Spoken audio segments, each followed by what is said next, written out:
Professor Anton Pottegård from from SDU, and I would like to stress and explain that Anton, he had received the wrong information on when he was supposed to go on. So just like Mogens Jensen, it wasn't his fault, it was the system's fault. Anton, please, here you go. Thank you, and thank you for stressing that point. That saves me from having to do it. Just trying to share my screen here. For some reason, I'm starting with the last slide, and unfortunately, while late in the presentation isn't that short. So I hope you can see my presentation now. Is that correct? Perfect, Anton. Perfect. Wonderful. So thank you. I am presenting on the DAC COVID project, yet another collaboration between Danish academia and regulators. For the version today, and after input from the board of the DSTS, I will try to go over the sort of setup fairly quickly and go to some selected methods considerations, trying to highlight the clash between what we usually do and what we have to do in the face of COVID. As I said, my name is Anton. I'm Professor of Pharmacoepidemiology at the University of Southern Denmark. I'm representing a fairly mid-sized pharmacoepi group. We are roughly 25 people working with basically all things drug-related. I received the invitation from Christian to present here today. And of course, we're interested in presenting these findings broadly. And this is a new venue for me, but certainly interesting. I just have to say or admit to the fact that basically going to, let's back up a bit here, going to assessing such as this is slightly scary for a non-statistician, but I'll try to make do anyway. I will provide some methodological comments, and I plan on running out of time just when I say I think Cox regression sucks in the context of COVID-19. So my overall agenda is presenting that COVID setup and some selected results, emphasizing the latter and the methodological aspects. My own interest in doing stuff like this, not COVID, but regulatory support, starts with this newspaper headline some years ago, 2015. And with this, we tried to replicate that safety signal real time. We failed. It took about 9 months, but the idea was born that when something happens with an acute problem, a public health emergency, we should try to gear up and provide estimates that would allow or support regulatory decision making. We've succeeded once, I think, in the face of this case of MDMA contamination of valsartan, blood pressure medication, where we managed to get a result to the regulators within 6 weeks and published in the BMJ in a total of 10 weeks. And this experience and this collaboration with the Danish Medicines Agency was obviously something we turned to in the face of COVID. So that's just very briefly the background for my interest in this.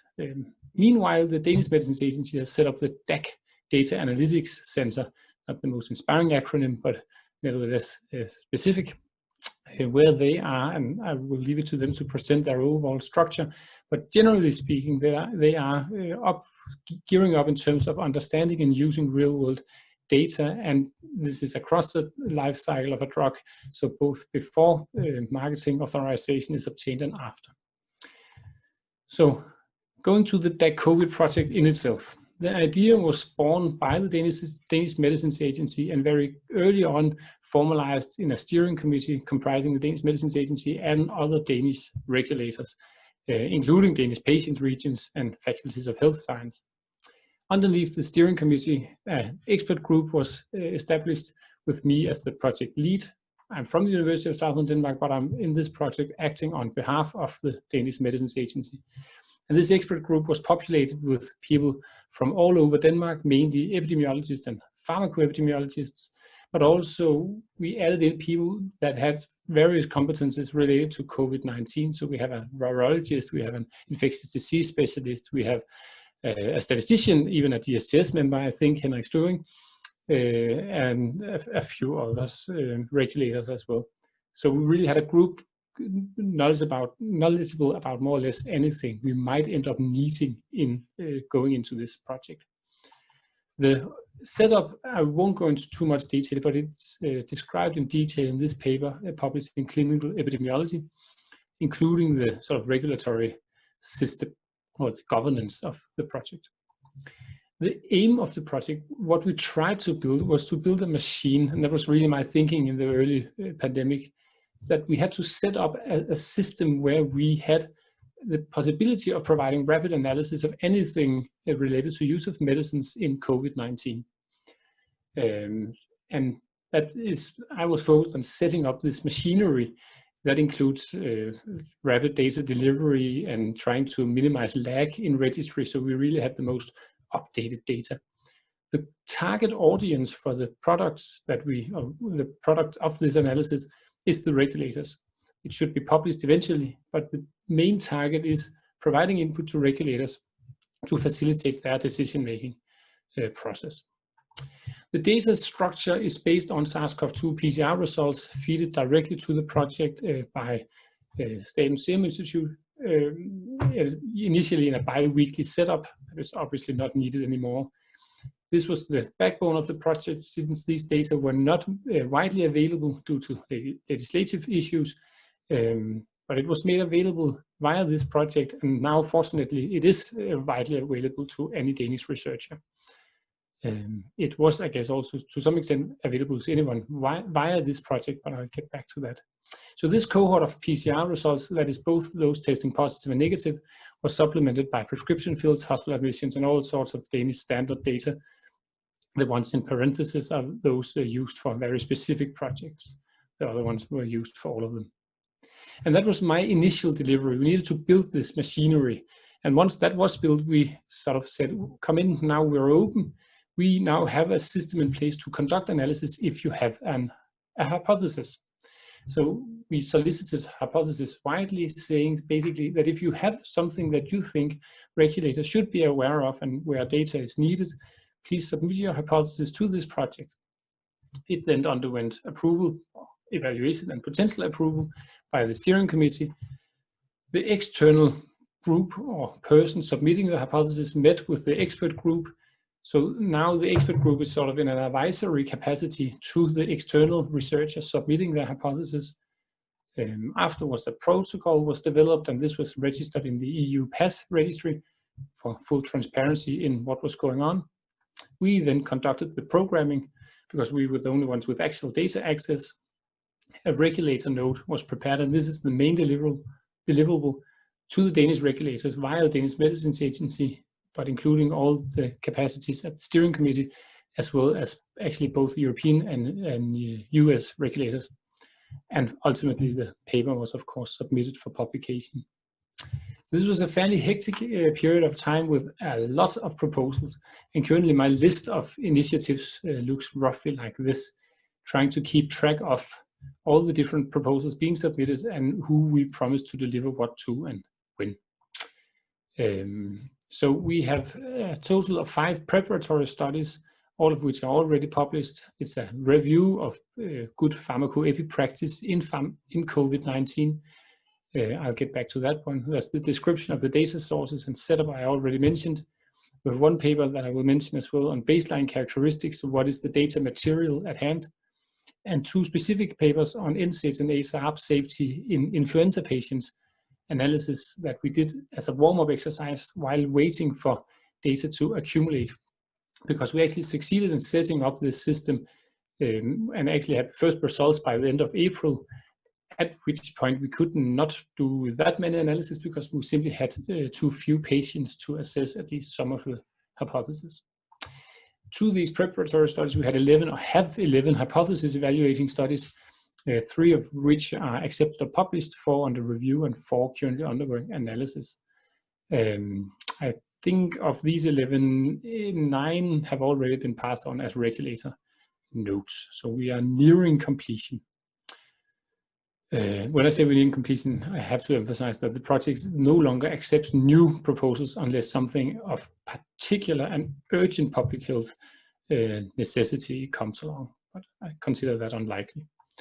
The 11 projects part of this current portfolio are listed here, and this mainly relates to safety of specific drug classes, such as inhaled steroids and PPIs, antidiabetics, psychotropics, etc.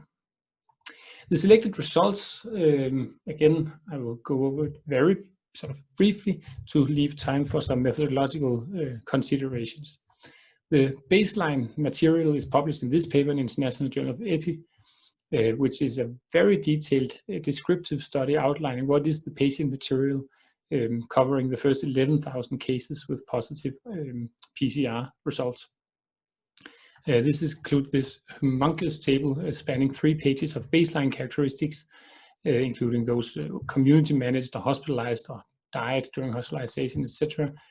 And this particular figure in terms of a heat map of comorbidity and age and how that influenced on case mortality was debated quite a bit in Danish media, also to a greater extent than what I had hoped for, including some less than informed interpretations. But I see hear from the previous presenter that that is something one have to live with when you get into this business. Of particular importance to me as sort of the one having to oversee the methods and the conduct of these studies, we did quite a bit of analysis informing how we should design the studies. And I'll get back to this in terms of why I think time to event analysis is not ideal in this particular context. This figure shows the days between sample date and hospital admission. And as seen, the majority of those hospitalized are actually hospitalized the same day as the swab is taken. Some are hospitalized later, but the majority are hospitalized at the same day. And that highlights that the time during the disease course where you have your positive PCR is not standardized to any extent. This is a matter of most people being hospitalized, being admitted with severe disease and tested the same day. Another fun thing, something I hadn't tried before, but that was an immensely positive experience, was actually using the meta-archives system. This paper was published via the meta-archives, and we solicited a review both via Twitter and other channels, asking people to read and criticize our paper before it was published, which led to a surge of input, but actually most of it very constructive, and we improved the paper in quite many ways, in particular adding in a lot of clarifications here and there. The 3 specific studies already published is regarding ABO blood type, and that's their influence on risk, and safety of NSAID and ACE/ARB use, that is analgesics and blood pressure medication. I used the NSAID paper as an example, and this is a paper that my own group was responsible for, and a paper and a sort of safety signal that was identified when we started the project. This was raised very early on. The idea that NSAIDs are dangerous was born out of some sort of desk considerations by some pharmacologists at Toulouse. I had the pleasure of talking to them early last week, where they explained that they had sort of summarized their concerns and sent it to the French Ministry of Health. And 2 hours later, the French Minister of Health tweeted a nationwide warning, don't use those drugs. They were a little surprised that the minister decided to act based on their note instead of just calling them and at least talking to them, however briefly, whether this is something to act upon.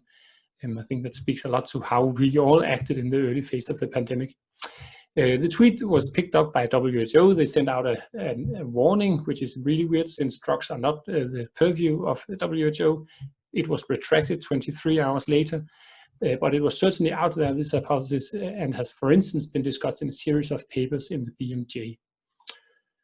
The idea that this is raised is certainly not a coincidence. It's raised in France, since a lot of the preliminary results are from France on the impact of NSAID use in those with community-acquired pneumonia. And of note, the majority of such pneumonias aren't viral.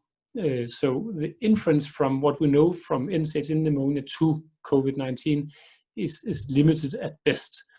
But nevertheless, there is probably something going on with NSAID use in bacterial pneumonia, but mainly related to complications that are of little or no relevance in viral pneumonia. So we had to do sort of a study in COVID-19 specifically. So we constructed a classic cohort study, entering people in at the date of a positive PCR for SARS-CoV-2, estimated exposure to NSAID based on prescription fills 30 days leading up to PCR results, assessed exclusion criteria in the last year and exclude those with prior outcomes 30 days earlier, assess comorbidities and co-medication. Followed up, main outcome was 30-day mortality, and other outcomes was followed for a 14-day window. So this is sort of the standard design diagram. If you haven't seen a design diagram like this before, I will just briefly advocate their use. It's increasingly popular in pharmacoepidemiology, and I think it's a very neat way of illustrating your design choices in a cohort study, actually also case control. It's described in this paper by Sebastian Schneeweiss and Annals very recently, and described at the REPEAT initiative, an initiative I'll certainly suggest looking at for other reasons as well. And my group has actually just provided a Shiny application so that you can create these diagrams directly, and a link can be found at the REPEAT initiative. So these are the overall results of our cohort study, and unfortunately this is the final results. I don't think PLOS Medicine spends too much time, energy, and money on typesetters.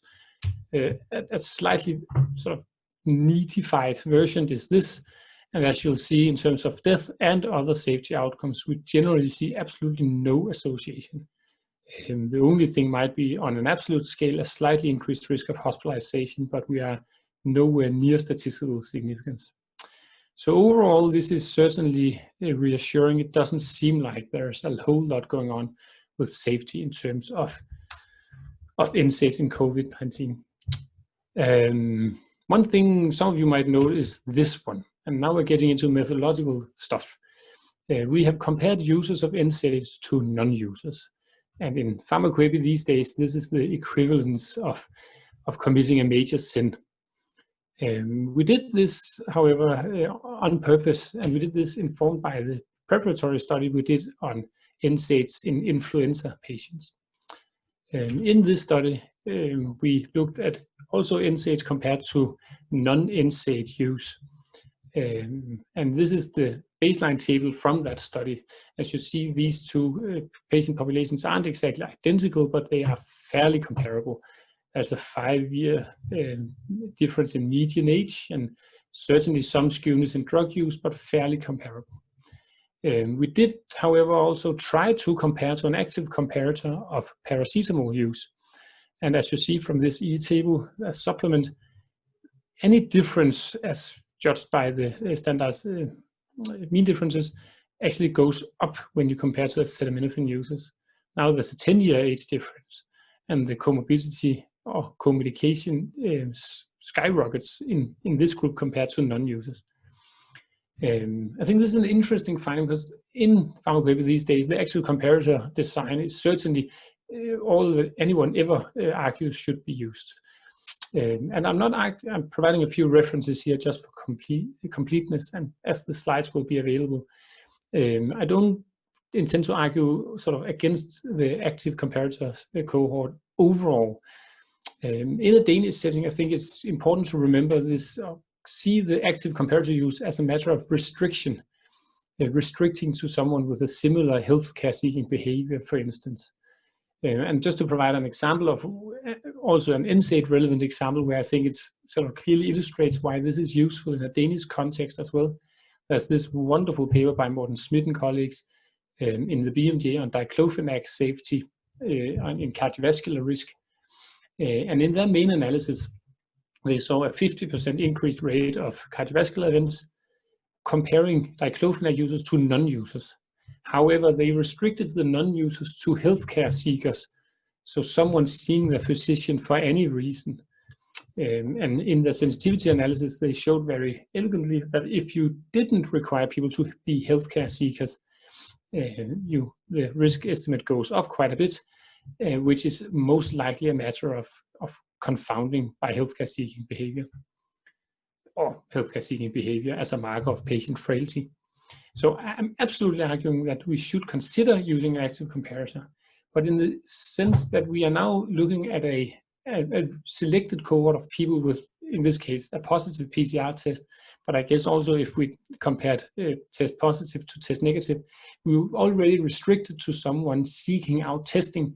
And in this context, it seems reasonable to argue with what we saw for the use of paracetamol, or the baseline characteristics of acetaminophen or paracetamol users. This is certainly a situation where I would argue that a non-user comparator is actually better. And generally speaking, and I'm saying this because this is something that I am very concerned about and something that I care about very deeply, I think we see a strive towards reducing optionality, sort of making everything look like an actual comparator new user, propensity weighted cohort, something where I certainly would like to see a more pluralistic approach, as for instance described by Van den Broeke, that we need to respect other designs and know when what design is applicable instead of arguing for one system fits anything, mimic the trial approach. Going back to the actual study at hand, we concluded that we see no association between NSAIDs and 30-day mortality or other adverse outcomes in the Danish context. If you'd like to see a more detailed and also methods-oriented review of this, the International Society of Pharmacoepidemiology has a plan for 6 COVID-19 sessions as part of their ISPE All Access, but the COVID-19, that's their online conference this year, the COVID-19 sessions are all free of charge and open to everyone, and Lars Christian Lund, or Christian, the first author of the paper, will describe this particular paper in this session at 3 o'clock Danish time, December 1st. Finally, I promised Christian to touch upon a few more of the methods considerations. And overall, I point to this paper. It's a paper I wrote very early on with some international colleagues, outlining some considerations for how to design your pharmacoepi study in the face of COVID-19. This is a paper endorsed by the International Society for Pharmacoepidemiology that has undergone sort of an internal review phase in the society, outlining, I think, some of the limitations to what we usually do and also some overall considerations. For instance, I argue in the paper that we should generally refrain from trying to assess causal patterns of protective effects of drugs, at least drugs potentially given with the intention of protecting against COVID-19 or bettering a COVID-19 outcome. And because I think this is better left to trials, and in the present climate in terms of evidence generation, such a paper will in most, if not all cases, end up doing more harm than good. And I think the trajectory of what we've seen, for instance, with paper addressing the efficacy or effectiveness of hydroxychloroquine, unfortunately illustrates my point very nicely. From that up until, for instance, how do you as a pharmacoepidemiologist, most likely accustomed to working with intensive care as an outcome or an intensive care setting, what should you consider there? I recently gave a presentation at Harvard with some methods tapas that I thought I could bring here, and I'll just very quickly touch upon two of them. Unfortunately, it seems like I will leave time for a few questions, so I will have to save the Cox regression socks a bit. One thing is the time to event analysis. I've looked at this paper, this figure so much so that by now it feels like it's a hand giving me the middle finger. This, I think, illustrates that when during the disease course you are tested depends quite a bit on your outcome. So we can think about this as sort of a multi-state model, something that we actually toyed around with quite a bit during our sort of setting up the methodology. And when during this course you are being tested is likely unknown to the researcher using the observational data, which is really problematic. So if we, for instance, compare two drugs in, let's say, a comparison of either this drug or, let's say, no use, if the drug is a marker of risk, people might generally be not risk in terms of having a severe course, but something that is postulated to be associated with a problem or associated with cardiovascular risks, for instance.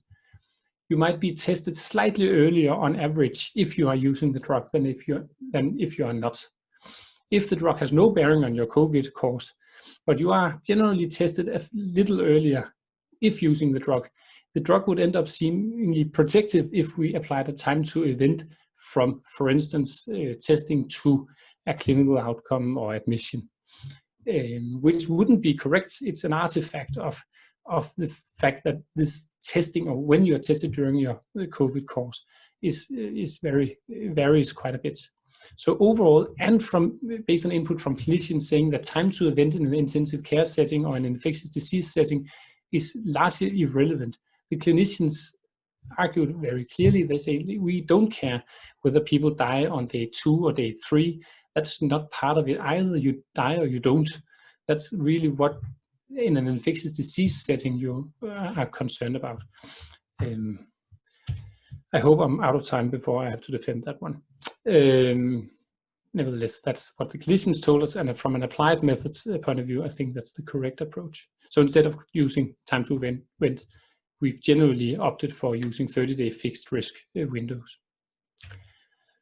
Another method type is, just for completeness, adding this to the mix, the test negative controls. Just want to sort of highlight this wonderful paper by Vandenbroek. As you might have guessed by now, I'm a big fan of the guy, arguing how to.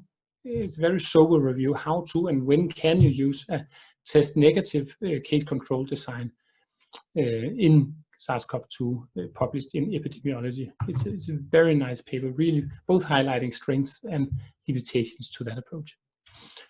For completeness, I've added in the references for the papers that I've discussed, so you can access them directly once the slides are circulated. And just as a final remark, just a huge thank you to all the collaborators. Here I've listed the specific members of the expert panel who've all taken up quite a bit of, spent quite a bit of time defending this project and working on it, despite the fact that this is an unfunded project. No one's got any funding for participating in this. This is the expert group, but certainly this goes for all the epidemiologists across Denmark. I tried to sort of do a summary review of where the project leads came from for the different projects. And this spans one group in Aalborg, 3 different groups in Aarhus, 3 different groups in Odense, 1 in Hvidovre, and 2 in Copenhagen, if Hvidovre is not part of that. So this has really been something where epidemiologists and clinicians and pharmacoepidemiologists from all over Denmark have contributed. And I'm very, very happy to have been part of this and working with all these wonderful people, really spending a lot of time trying to get answers to the regulators in an expedited manner. This was it, and I think I'm out of time, so I can say nothing else about anything Cox related, at least. Thank you. Thank you, Anton. You're not out of time. You have 3 minutes. But that said, I doubt that you will actually meet much resistance, at least not from our discussion in this particular section, then using time to event analysis when they are not needed, as in the case where you have, you are interested in a short-term follow-up, like 30-day mortality, and you have essentially no censoring. So why shove it down that throat of Cox models? I think if I'm both my own personal research and also a bit of the Q&A I've seen, then a question that might be more critical is on what is the causal estimate of this? If you tie into the whole estimate discussion from drug approvals, then when I'm listening to your presentation, I was thinking, the Q&A came up, wouldn't it be better to start with the estimate and then discuss the methods than starting with the methods? I think the overall discussion, I will get to your question, but just mixing in some of what has been asked in the Q&A box. The idea that we should consider going for a causal estimate, and ideally going at it from can we design as a thought experiment the corresponding trial and mimic the trial approach, is certainly an intriguing perspective. What I'm arguing, for instance, by highlighting the Vandenbroek papers, is that while we might at times benefit from having that thought experiment, we certainly have been through at least one session of what would the trial be like for any paper that is part of the DAC COVID, because we think it's a wonderful thought exercise, certainly. We need to make sure it doesn't end up being doing more harm than good, in the sense that we might end up extrapolating from that for instance, as some are quoting Anton, saying that, well, if it's not really something that you can do a trial of, you shouldn't do it, so you should stop doing risk prediction. There's no reason of looking at the effects of sex, because you cannot really randomize to male or female sex, for instance. I had a colleague write me from another division a few weeks ago saying, I did this dose response analysis and it shows that some statin carries a little risk and a more statin carries more risk. But the reviewers are asking me to take it out of the paper because they say a dose response pattern is not really something that is amenable to a trial. How would a trial look of a dose response pattern? And you are, at least most of you will be aware, that's a horrible way of thinking. But we are certainly at a point now that some of the accolades, I think, to Anton and others, end up being very damaging to the epi community, insisting on weird versions of this. Nevertheless, in this particular context, we absolutely agree that it would be worthwhile going from the estimate to the design. Almost all of the studies are propensity score based, and we have been through a tour de force of, is it matching or IBTW, or generally I think we've landed on SMR weighting as sort of the standard approach by now, plus minus trimming, etc. But there are so many things to need to be taken care of. For instance, if we are going for the causal estimate with a clear estimate, so to say, I would like to do the propensity score weighted and trimmed approach, because I would like to get rid of those with clear contraindications or clear indications. So I'm trimming, which is advised by some of these guys. I present my results to regulators and pharmacoepidemiologists and epidemiologists.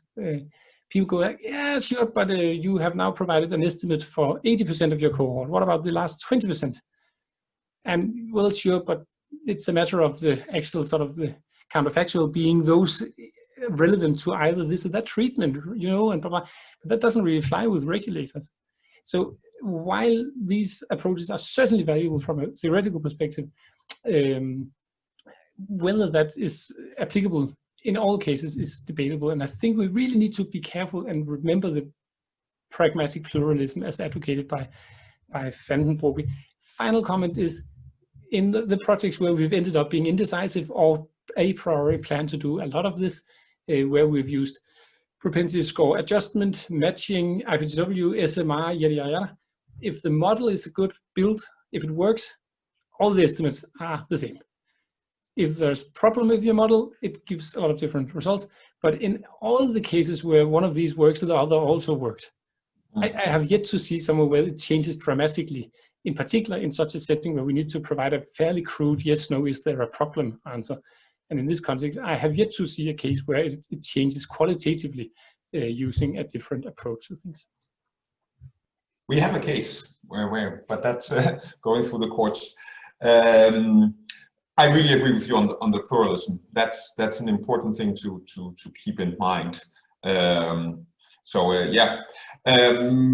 I think we are out of sort of questions just for time for you. So no one else came with the pitchforks.